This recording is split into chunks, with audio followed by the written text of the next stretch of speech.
ये बाइक कैसे आई और क्यों आई ये मैं बताता हूँ आपको।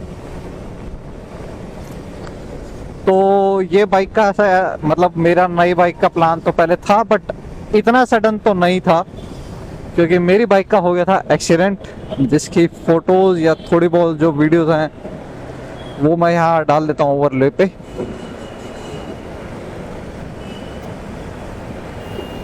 तो ये था एक्सीडेंट की फोटोज और वीडियोस। चोट तो काफ़ी लगी थी और शोम भाई के मैं वीडियो शूट कर रहा था। गलती भी मेरी थी बट ठीक है, एनीवेज गलती से ही सीखता है इंसान। तो उसमें जो नुकसान हुआ था बाइक को वो था मेन इंजन पे और चैसी पे। वाह।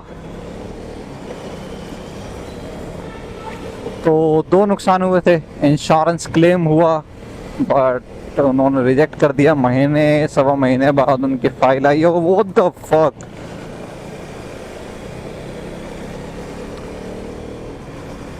तो फाइल आने के बाद उसमें क्लोजर में लिखा था कि जो इंफॉर्मेशन है वो छुपाई गई है या उन्हें मिसलीड करा गया है, ऐसा कुछ। बट जो फोटोज़ और वीडियोज़ अवेलेबल थी मेरे पास मैंने सारी दे दी थी।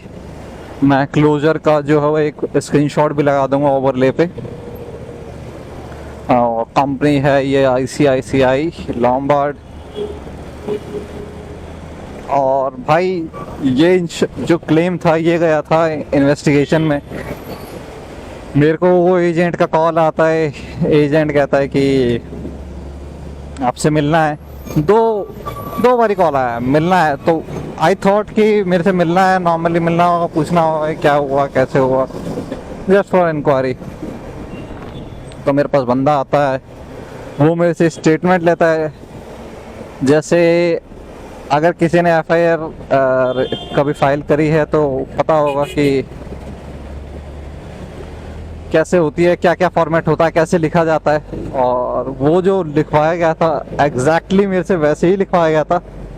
Like I literally felt I am criminal और समथिंग। मैं ये क्या कर रहा हूँ, क्यों लिख रहा हूँ ये स्टेटमेंट। ऐसे स्टेटमेंट तो FIR में लिखी जाती है। तो उसके साथ स्टेटमेंट के साथ एक फ़ोटो भी क्लिक हुई। लाइक उस टाइम तो मतलब बहुत अलग ही, बहुत अजीब सा फील हुआ था यार मेरे को कि मैंने ऐसा कुछ काम भी नहीं किया और ये क्या हो रहा है मेरे साथ, ये व्हाट द फक। तो भाई इनको कॉल्स करने के बाद, इतनी कॉल्स करने के बाद, फॉलोअप करने के बाद क्या सुनने को मिलता है कि आपका केस रिजेक्ट हो गया है। क्यों? क्योंकि जो मैंने बताया है और एक्सीडेंट का जो इम्पैक्ट है वो मैच नहीं हो रहा है। तो कॉल रिकॉर्डिंग्स मेरे पास सारी हैं यार, स्क्रीनशॉट है व्हाट्सएप के, जो भी चैट हो रखी है उसकी स्क्रीनशॉट है। कॉल रिकॉर्डिंग सारी हैं, सबके नंबर हैं। तो जो सीनियर है नितिन, भाई मैं नाम लेके बात करूंगा इस वीडियो में। नितिन जी ने कहा कि आप हमें चैलेंज कर सकते हो कंज्यूमर कोर्ट में। उन्होंने लिटरली मेरे से यही लाइन, एग्जैक्ट यही लाइन कही थी कि आप हमें चैलेंज कर सकते हो कंज्यूमर कोर्ट में। तो यार केस रिजेक्ट हुआ इतना टाइम हो गया है कि 2 महीने, मतलब 2 महीने क्या, शायद जैसा 1 महीना होने वाला है। और 1 दिसंबर को एक्सीडेंट हुआ था। 1 दिसंबर को मैंने फाइल किया था। जनवरी के शायद 11-12 ऐसी कुछ, हम नॉट श्योर डेट क्या थी, उतने तारीख को क्लोजर आया था इनका।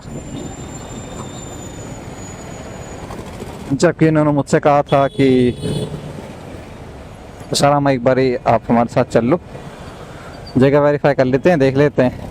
बट जब मैंने कहा कि चलो, तब बाद में इन्होंने मना कर दिया कि सर हमारा एजेंट ऑलरेडी जाके देख चुका है, ये वो। तो यार ठीक है, आई हैव ऑल रिकॉर्डिंग्स। मैं एक बारी फाइल तो ज़रूर करूँगा, क्योंकि जब मैंने कुछ गलत किया ही नहीं तो मैं क्यों झेलूँ ये सब, क्यों मेरा केस रिजेक्ट हो रहा है।